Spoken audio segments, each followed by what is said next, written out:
LACC for short. The Immigration Spotlight brings current information on the ever-changing situation at the US-Mexico borders, including news on migrants, asylum seekers, detainees, farm workers, and the impact of COVID-19 on these populations. I'm Mary Jean Friel, a Loretto co-member and member of LACC, and your moderator for today's Zoom. Today's program includes border updates from Nogales, Arizona and Mexico, El Paso and Ciudad Juarez, and the Tijuana-San Isidro borders. We have presentations by Loretto Volunteers and also invited international guests from the United Nations High Commission for Refugee Volunteer Service. Each speaker will have 7 to 8 minutes to present. We aim to end in 1 hour, and for your information, part of this Zoom is being recorded. Now, our first speaker, Bob Key, is a humanitarian volunteer who works in and around Tucson, Arizona. He has been instrumental in establishing connections with detainees in the Eloy Detention Center for Women and the La Palma Detention Prison for Men. With Bob, the LACC has collaborated with the Freedom Fund to help bond out detainees from Eloy and La Palma, and to support the detainees who are in detention centers and unable to work now because of COVID-19, and to help when they are bonded out. Okay, Bob, you have the floor. Okay, thank you. Good morning to everybody, and I hope everybody's doing well, physically and mentally. I really appreciate the time to be able to do this presentation, share information, and talk about the Freedom Fund and the importance of that. So first I'll talk about what's going on at the border. And many of you have been on border excursions and are familiar with the Comodore and Kino Border Initiative. So of course the border is still closed. So no asylum seekers are crossing right now, which presents a huge problem in Nogales, a real bottleneck there. The Comodore is still serving 1 meal a day. They serve it outside to people that come. And some of there's one of the larger shelters, because those that have gone to the border are familiar with Grupos Beta, the government agency that helps the migrants. Well, they closed. So there's no transportation for the migrants. So there's a lot of wandering that happens around the city. And so there's a lot of problems with the police and the migrants. One of the largest shelter, Juan Bosco, is now allowing the women and children to stay there during the day, which they never did. But that, presents a problem in itself. It's very monotonous. They can't move around. So it's a real struggle, and a lot of the people are thinking of going back. And the other problem that I knew would happen is that a lot of people are starting to cross in the desert because they can't wait. And I've encountered some of those women in Eloy. So that's kind of what's going on at the border. It's a hellish situation. I don't know, as far as the cases of the virus amongst that population, I don't know what's going on there. I don't have that information. I'll speak to someone later this afternoon and try to get that. So moving to Eloy and La Palma. I know La Palma, the last I'd heard, they had 56 cases of coronavirus. So they're under total quarantine. I don't know if the numbers are higher. Eloy says that they have no official cases of coronavirus. but they are in quarantine. When I talk to the women there, all the meals are served in their cells. So they're basically getting 3 lunches a day. And of course, the medical care is poor to non-existent. And one situation that exists right now that's really interesting for the people from Guatemala, that I have several women that I communicate with that have received orders of deportation, but they cannot return to Guatemala because the president will not accept anyone from the United States. So they're in limbo. They're just waiting in Eloy until they can actually physically be deported. I've had a couple of them wanting to go to Mexico, but that's not an option either. They can't do that. So instead of me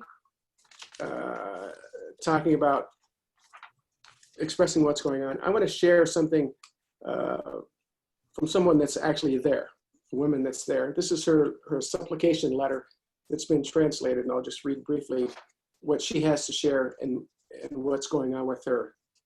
She said, my family and I are afraid of my health due to the dangerous COVID-19 pandemic and the recent chickenpox outbreak in Eloy Detention Center. I have been detained for 6 months. I would like you to take into account that there is no deportation to Venezuela. Due to the amount of time I have been detained, I suffer from stress, loss of appetite, insomnia, hair loss, among other ailments. I have suffered from asthma from an early age, which I communicated to the doctor when I arrived to Eloy. I am afraid of the coronavirus, as it is known that with this illness, I am more susceptible to it. I beg of you from the bottom of my heart to take this into account. So this letter is the norm. It's not the exception. This is what's going on with so many of them. So moving to the Freedom Fund, which is such an important element of being able to do this work. And of course, I'm so grateful to LACC for this existing. And this is really a lifeline for the folks that are in La Palma and Eloy. So what the uses of the money from this fund, commissary is a huge one. Money that I send directly to people in letters. I'll write letters. And so fortunately, they are still able to receive the actual money in the letter. They haven't stopped me from doing that yet. So, this goes for soap and shampoo. They give them a trial size shampoo once a week, and that's supposed to last them the whole week. And if they run out, they either have to borrow or buy it, but that's it for the week. Water is essential. That's always one of the common prescriptions from the doctors. Drink a lot of water. Well, the water in the prison is horrible. Food, since they're getting 3 lunches a day, the food is terrible. Being able to get some tortillas or some ramen or some cookies or something is a real pleasure. So so I could be sending up to $100 a week or more on commissary.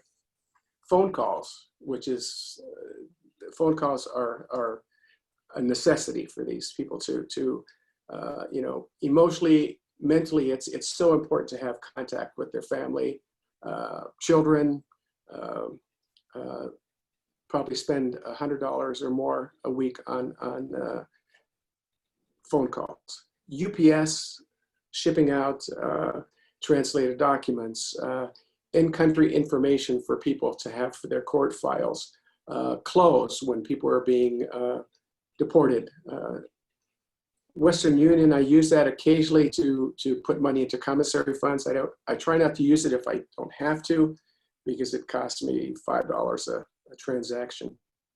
And books, which are so important. And I'm going to read a letter briefly from a young woman to let you know how important these books are. And then there are some miscellaneous items, stamps and envelopes and things like that. Bob, you have a couple more minutes. Okay. So one woman briefly wrote one day, she said, I've been here for 25 days. I'm thinking I've thought of committing suicide. The next day, from the same woman, I got a letter and she said, I can't tell you how much I appreciate receiving this dictionary. She said, I didn't know how happy I would feel to have my own dictionary. And then she went on to say, you know, could you please send photos of the people that are a part of your project? And so last, to end up on a really positive note, with this money, we were able to bond out an 18-year-old woman from El Salvador. She sent me a letter saying, and she said, for $5,000, I can have my freedom. And so I called her, we connected, and I said, yes, you know, we can pay the bond. She started to cry and she said, is this really true? And I said, of course it's true.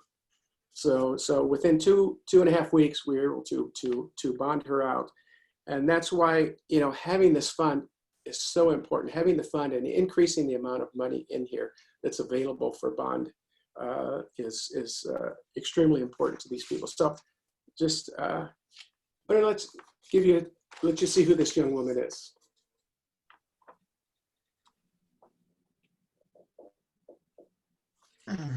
There she is.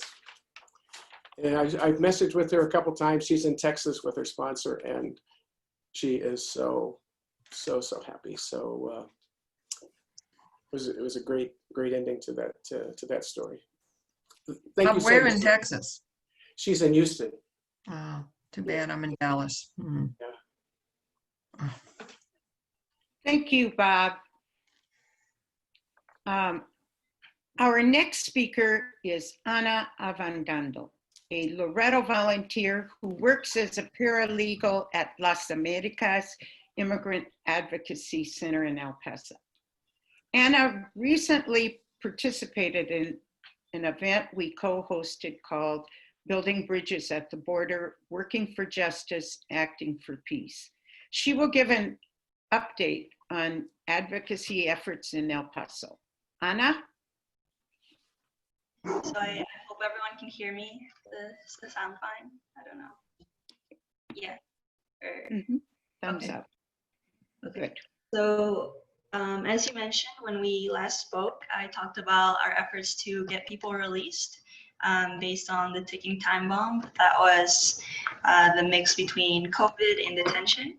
And we are now seeing that ticking time bomb go off, and we're seeing all the effects from what we knew was going to happen since ICE didn't take the appropriate preventive measures to ensure that people will not die in their care. So we have now seen the second death due to ICE neglect. I don't know if you guys heard, but there was a man in Ohio. He was detained and he died due to COVID shortly after being released. So that implies that we are not seeing the full scope of neglect, since they're releasing people that they know are at very high risk of death. And he might not have been the only one, but we will never know, because if they are released right before, it won't count as a death in their hands.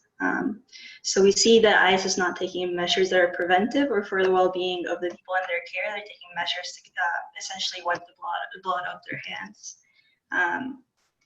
So I work at Las Americas. We started writing petitions to free people that had what we call fright hat factors, which fright hat was a lawsuit where it was established that there are certain people with certain health conditions that are vulnerable to COVID and should be released. So we have started writing petitions for them to be released. And what we have seen is that every facility is taking a different approach, which just speaks to how disorganized ICE is and how they're not taking a unified approach to this as an organization. And this just lessens the accountability. It lessens how we can hold them accountable. So first, I will start to talk about the El Paso facility. The El Paso Processing Center has had multiple cases of COVID. It is now an outbreak. So we had one client, she's now released, to start off on a good note, but she was in the same dorm as the first person to test positive for COVID in the El Paso facility. And from her perspective, this is how it kind of started. So she mentioned that this person that tested positive had a fever for 3 days. She would not stop throwing up, and the only people taking care of her were the people in the same dorm, other people that were detained.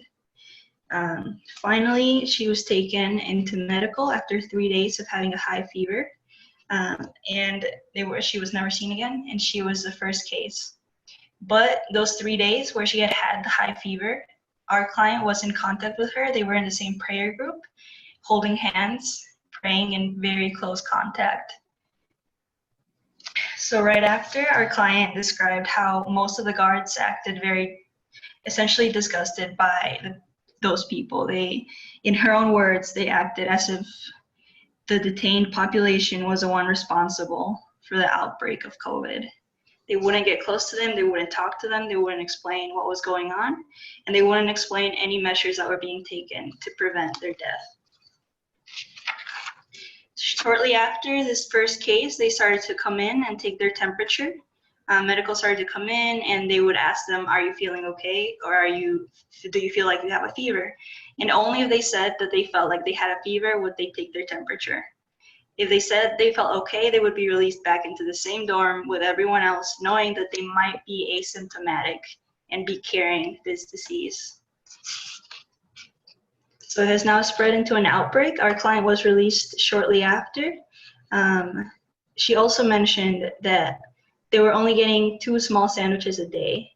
So not only were they exposed to this virus, they were also exposed to starvation, essentially, since 2 small sandwiches is nothing to be eating on a daily basis. There was a lawsuit at the El Paso facility that started. It was started by another organization, but there were 2 of our clients were included in the lawsuit. They essentially sued ICE. It was 6 women that had those fright hat factors. So they had health conditions that made them vulnerable to COVID. And they sued ICE, essentially saying, if you don't release us, this will go to court and it will be a major lawsuit. Right before the lawsuit started, ICE released the 6 women. So this was ended. And right after, they started releasing a mass number of people. Right now, the El Paso Processing Center is at 36% capacity, and they won't release anyone else. And they're still putting people in danger because we recently heard that as a processing center, as opposed to a detention facility, they have to have people that are transferred out because there's certain statistics that they have to meet still. So they transferred an entire dorm of men into another facility, only to transfer them back. Just because as a processing center. 2 minutes, Anna. Just because as a processing center, there's statistics that they have to meet. They keep moving people around, knowing that there's an outbreak still in the El Paso Center. And then there's another center that we work with. It's the Joe Corley Detention Center. I believe it's near Houston. It's in Conroe, Texas. They refuse to release anyone. There's been 32 cases of people detained that have COVID, 8 guards, and 1 death. We don't know if the death is COVID related or not. This was very recently put out. But we knew before that there were COVID cases because one of our clients was sent to solitary confinement where he was able to communicate through a very small window with other people in solitary confinement that told them, I am positive for COVID and I know that there's other people here that are positive. So they're not releasing anyone, and word for word, one of the deportation officers told one of our clients, you would have to be dying for us to release you. All right. We are preparing a similar lawsuit to the one that was done in El Paso against the Joe Corley facility. So we hope that this will start getting people out. Okay. Thank you, Anna. We will hope to have time for questions at the end. I forgot to mention that, and we'll see. Next, I'd like to introduce Michael Nieto, who happens to be my son. And he is a restoration ecologist in the San Diego, San Isidro area.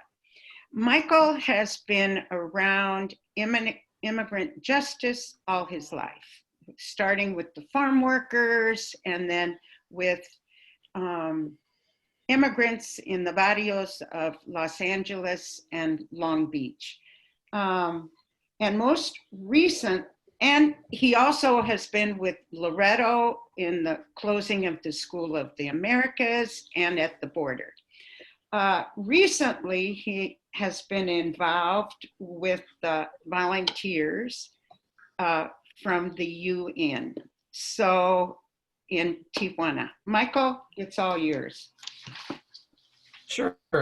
Just wanted to, most of my experience in social justice work is directly related to the fact that Mary Jean is my mom. So she has a certain gravity about her that pulls things in, pulls people in. I wanted to introduce two friends of mine that kind of bumped into, and kind of when you're meeting people, they're two special folks from the UN. I do want to say though that they're speaking as private citizens right now, and is not as official representatives of the United Nations HCR. So be kind. One is Lisa McMunn. She works in Tijuana, kind of on the Mexican side of the border, runs their office, and you guys can correct me if I'm wrong. And then her counterpart on the San Diego border is Nathan Williams. So they work in conjunction with each other on border issues all along the northern border. And I think I'll turn it over to them. See, I don't know if they had anything prepared, but we invited them on the call just to get their perspective on things. Now, last but certainly not least is Amy Malts. Amy is a Loretto volunteer, originally from Oregon, who was stationed in New York to work at the UN as a Loretto at the UN volunteer. Amy covers the work of the NGO Committee on Migration and will report on global migration issues related to our work. Okay, Amy. All right, well, thank you, and thanks for having me on the call this morning as well. Like Rosa has mentioned and Mary Jean has mentioned, Loretto at the UN recently had an event with LACC called Building Bridges at the Border, so it's nice that we get to kind of like continue some of the work and some of the collaboration as well. But for those who are unfamiliar, I'll just kind of quickly outline the context that I'm coming from, which is I work in the Loretto Volunteer Program, so just like Anna, but am placed at Loretto's office at the United Nations. So the Loretto community has had consultative status as an NGO with the United Nations for almost 30 years now. And we work on a variety of issues, all of which are identified as important by the Loretto community and all of the constituents with the Loretto community. But one of the ones we've been focusing on in particular is, of course, immigration and following that closely. So a lot of the work that NGOs in consultative status at the UN do is in collaboration with one another and on various working groups and committees. So one of the committees that we are active on is the UN NGO Committee on Migration, which serves as a mechanism for advocacy around issues of migration, kind of in line with the calendar year at the UN, and really serves to encourage the protection of migrants and human rights that's in line with the UN Charter. And the Committee on Migration is also a part of the Conference of Non-Governmental Organizations at the UN, so they also have consultative status with the UN. So kind of prior to the COVID-19 crisis, a lot of the focus areas that the committee was focusing on, they actually had 4 that they had identified for the 2018 to 2020 term. Those were implementation, follow-up, and review for the Global Compact for Migration, which was adopted by the UN General Assembly. other focus areas were focusing on advocacy against xenophobia and for social inclusion, climate-induced displacement, and then refugee and migrant children.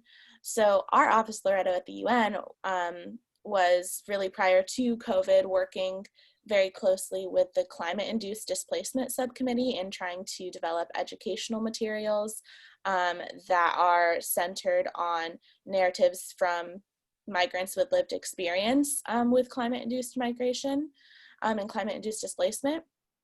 But a lot of that work has kind of been paused due to COVID, but the committee is still really active and has still been meeting and has really focused its efforts on backing up, well, first, I guess, hearing and uplifting voices with lived experience. So ensuring that members are up to date on hearing from migrants from around the world who are willing to come and present about their experiences.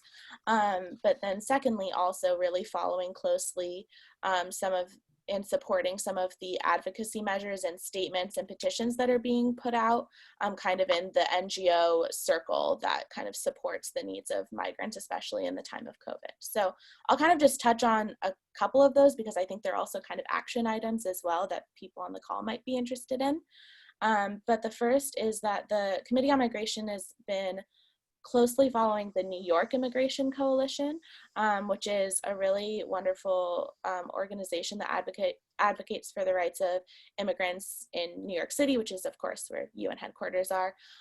So the New York Immigration Coalition has put forth a petition that really identifies the need for life-saving isolation measures if possible, especially seeing as the city, like the essential workers in New York City, about 50% of them are immigrants themselves and don't have any access to any of the like financial relief packages that are available to people in the US and essential workers. So that's one petition that's available that I would really encourage people to take a peek at and sign, and I can maybe send that to Mary Jean or Rosa to redistribute for people if that's of interest. And then the other kind of, I guess, action item and something that the NGO Committee on Migration has been following closely is a statement that was released by the Civil Society Action Committee at the United Nations, which calls on states and governments to protect migrant and refugees in the crisis due to COVID-19. And specifically, I mean, they touch on several international measures and international legislation measures, but they specifically outline the statement from the International Covenant on Economic, Social, and Cultural Rights, which advocates and outlines the right to health for all, and specifically includes migrants in that call as well. So we're going to obviously continue to do our best to continue to bring together voices with lived experience and try to continue to stay as informed as possible and continue just to redistribute some of these calls to action and supports for NGOs worldwide that are advocating for migrants, especially during this pandemic. But yeah, I think that's kind of the update that I have. I can turn it back to you. Thanks so much, Amy. Now, if anyone has questions, Sally will take over. Okay. We have a couple minutes for that. We're good on time. Any questions? You know, if anyone has a question, you feel free to unmute yourself and start speaking. There's so many of us, I don't want to miss anybody here.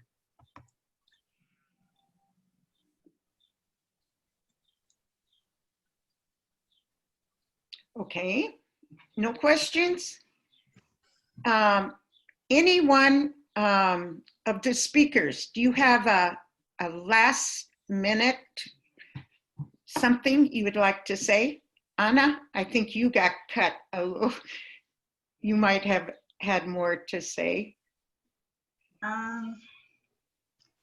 Just that we should continue our advocacy, and the more that all of these like injustices go public, the better, because ICE is trying their best to keep a lot hidden, and we shouldn't let it stay hidden because that's how they get away with things. So yeah, just continue doing advocacy work and staying informed and spreading the word.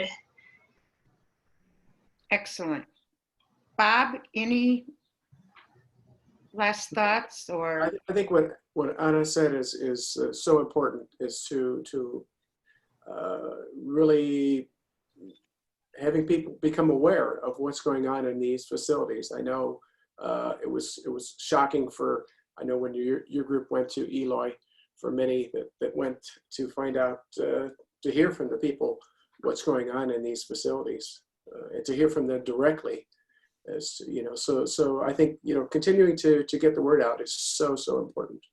And Bob, you said that more people are deciding to cross through the desert now. Yes. And so is the water still being dropped and food like before? Yeah. So the desert work is still going on. You know, it hasn't stopped. You know, we're doing it in a way that, you know, there are only a couple people to a vehicle, or some of us are going out on our own, but the water's still being placed. And I knew this was going to happen, as, you know, people come from El Salvador and Honduras or wherever, and they can't wait at the border. And, you know, so the one thing is, when they do get apprehended, they do have an option for a bond. And that's, you know, so that's why it's so important to have money available when, you know, when these calls or letters come in saying, you know, I need money to get bonded out. And to be able to do that is huge. Okay. Any other questions or comments? Beth? Good morning or good afternoon all. Can you hear me okay? Yes.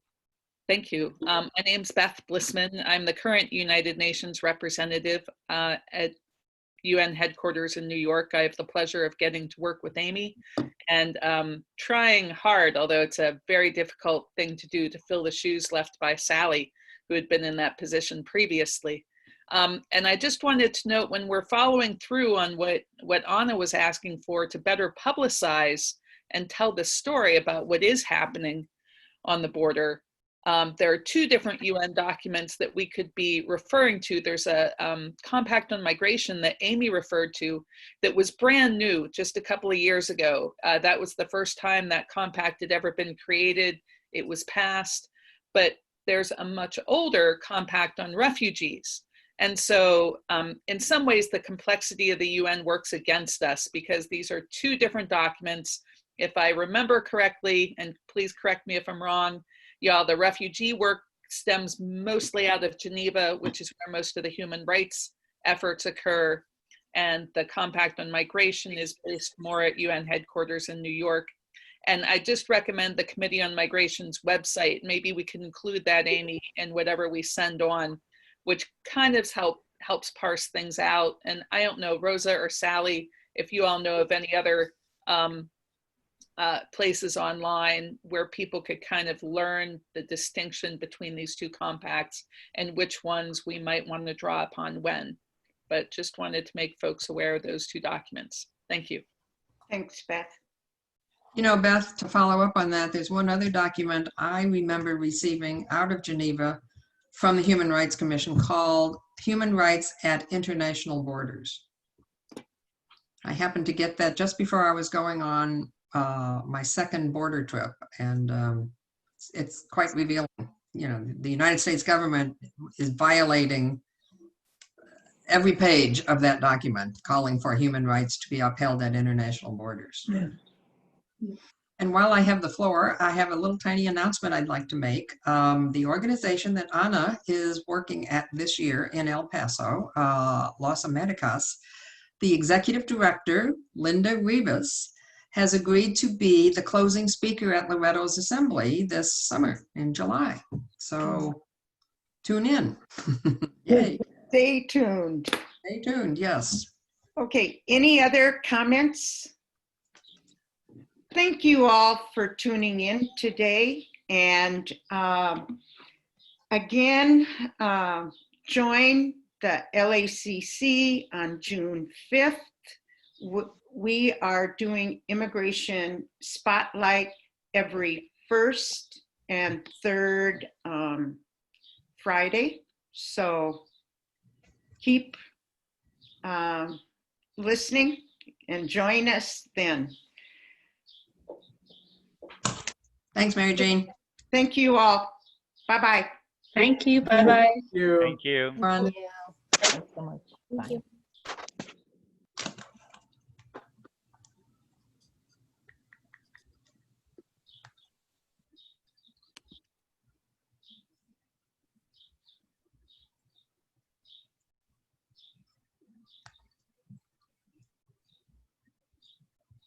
Thanks, Sally.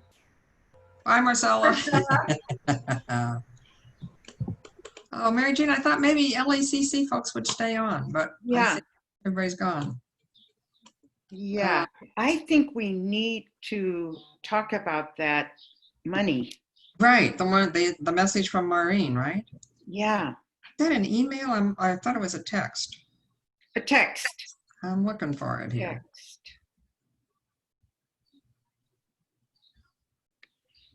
I 50 lost it. I lost it. Where is it? She just texted at 7. Oh, here. Got it. Got it. Because, okay, 50, I haven't read Link's letter. Have you? That just came out? Yes, and it doesn't say anything about this. Okay, I know. Okay. Okay, Paulette, Carolyn, and Martha Crowley are on that committee to write the proposal for $15,000. Ah, that's why Martha Crawley. Okay, got it. Okay, and I'm glad Carolyn was on. I wish Paulette had heard Bob, because Bob was, he was very clear. Because Paulette said to me, she's not so sure she likes the idea of the money going to bonding out. Funding? But it doesn't matter. I mean, she's just one person, and I'm going to talk to her today. So that's why I'm glad Bob's part was. Yeah. I have mixed feelings about it. That the amount of money is a lot to Loretto Link. Mm-hmm. But if it were given to Bob, let's say, Or like Eileen, or she said, Maureen, split. yeah, it would help maybe 2 people, maybe 3 people. Yeah. If it were given to an organization that's providing food or something else, it would help more people, maybe. So I'm very torn. Mm-hmm. Oh, I see what you mean. My wish would be that Loretto and other organizations, maybe members of LCWR, would put forth large amounts for bonding that would be able to impact large numbers of people. Mm-hmm. I just wonder if an appeal to LCWR is called for. If Loretto were willing to seed a fund and then solicit other members of LCWR to participate. If you had 10 congregations, each pledging $50,000, we'd have $500,000. Mm-hmm. I wish we would move out on something like that, a bigger, something that would be a bigger initiative. Remember, I mean, we've had this conversation. Yes, we have.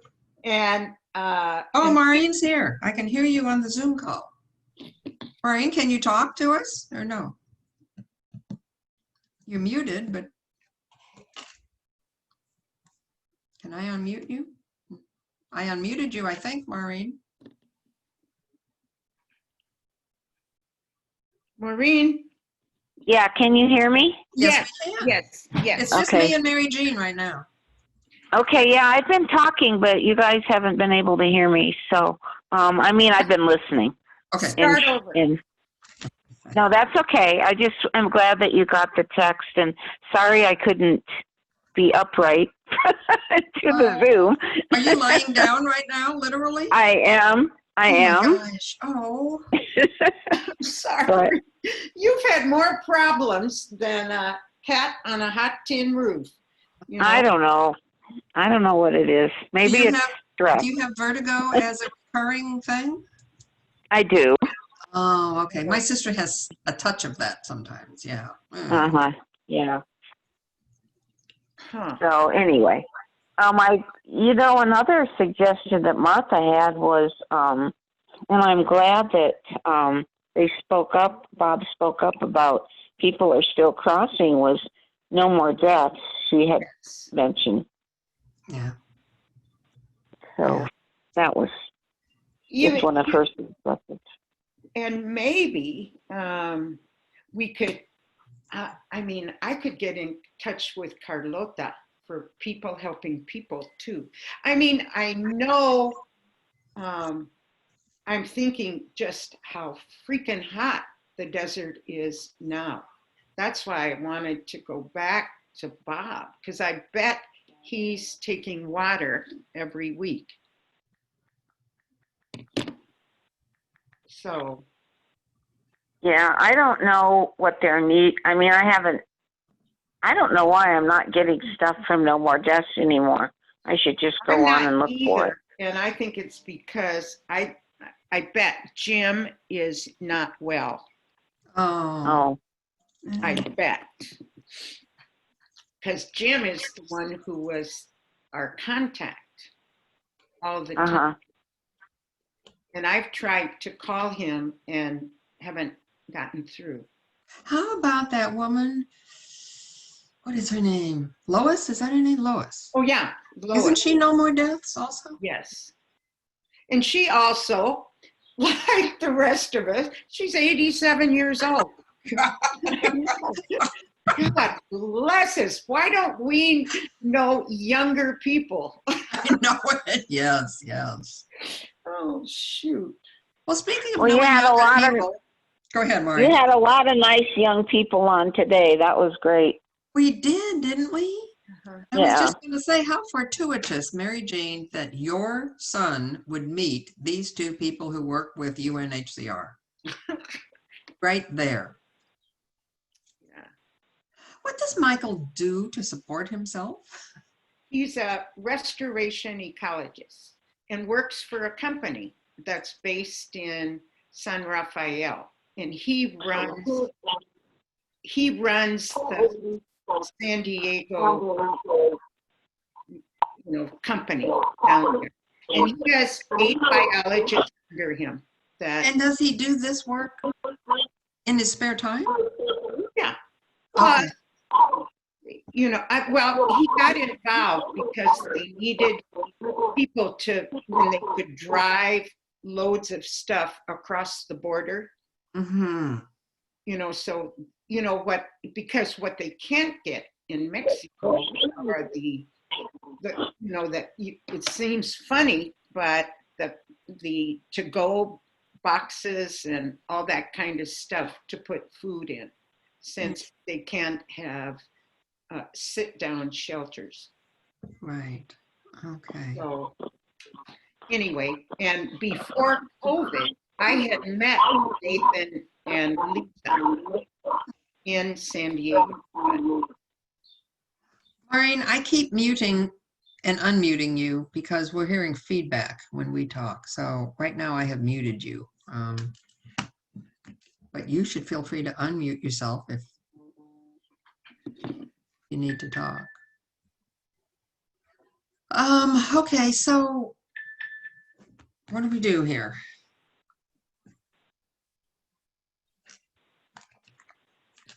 I'm inviting Rosa to rejoin us. Okay, good. She said she's indicating that she's trying to. What about rocks? Stacy, I'm sure, is working. Okay, so Maureen, let's see, how can we maybe get in try to get in touch with No More Deaths? Yeah, I could try some folks down there. I'll try Carlota, because if migrant, our Arivaca is probably the closest town, or out of the desert. So I could try people helping people. And the Green Valley Samaritans, I know some of them. They work with No More Deaths. Right. Maureen, what do you think of the conversation that Mary Jean and I were having Well, before we realized you were on with us about should Yeah. $15,000 go for bonding or should it go for providing services to more people, they have been successful in Colorado in lowering bonds to $1,500. We have several people that have been bonded out for that. And I don't know what the pressure, I need to investigate what the pressure is that's lowering these 5,000 and 10,000 bonds to 1,500, but I'm happy to hear it. Yeah. And Anna, or not Anna, Alba, the new young woman, 18 years old, she was bonded out for 2,000. Right. So there are folks here. I was thinking more of Casa de Paz because they work with the Freedom Fund. They're in coordination.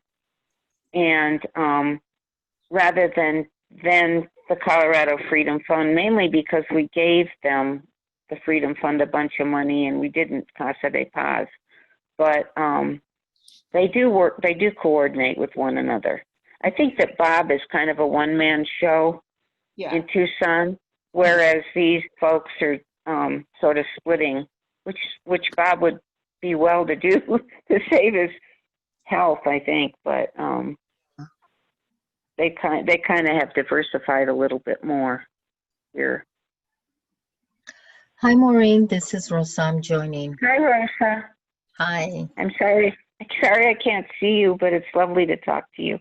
Oh, it's great. I did see your number. I saw 2 numbers from Colorado. I didn't know who they were. So I missed what you said at the beginning, but it was what a good session. Yeah, very Great good. job, Mary Jean. Well, thank you. Great job. Thank you for the script. Lorena showed me how to put it